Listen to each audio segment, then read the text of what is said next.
Je m'adresse aux hommes. Nous qui avons la semence pour procréer, faisons attention à ce qu'on fait avec notre semence. Dieu détruit les semences. Dit dans Malachie 2, le verset 3 dit quoi? Je détruirai vos semences. Détruire une semence, qu'est-ce que c'est? C'est détruire une génération. Parce que toute génération est le fruit d'une semence. Tout ce que tu vas essayer de faire ne va pas porter du fruit. L'une des raisons pour lesquelles on n'arrive pas à porter du fruit dans deux domaines, ça dépend de ce qu'on fait de nos semences. De comment on utilise la semence que Dieu nous a donnée. Il dit, je maudirai vos bénédictions. La semence que chacun d'entre nous a est une bénédiction. Mais Dieu dit, si on ne met pas en pratique sa parole, il va maudire ce qu'il nous a donné. Malachie 2, le verset 2. Il dit pas, je ne vous bénis pas. Il dit, je maudirai vos bénédictions. Je ne vais pas retirer les bénédictions. Je vais les maudire. Tu vas avoir l'impression que la bénédiction est toujours là. Mais pourtant, c'est une malédiction.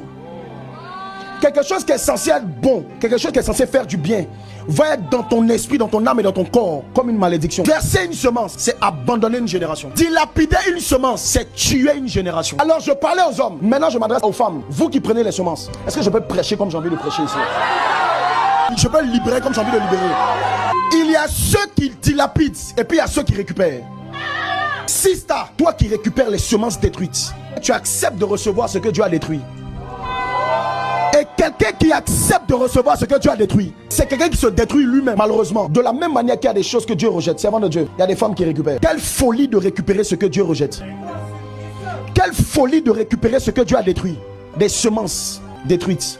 Je veux exhorter une sista, je le sens avant de continuer le message. Le péché dans lequel tu es, qui te fatigue et que tu n'arrives pas à délaisser. L'une des raisons pour lesquelles le Saint-Esprit m'a envoyé ici, c'est pour déchirer un voile. Tu étais aveuglé sur beaucoup de choses. Osée 4:6, mon peuple périt faute de connaissance. Il y a beaucoup de choses qu'on ne sait pas. Parce qu'on ne le sait pas, on n'a pas la notion de la gravité de ce que ça peut engendrer. À partir d'aujourd'hui, je n'ai pas dit demain, à partir d'aujourd'hui, refuse de recevoir des semences détruites.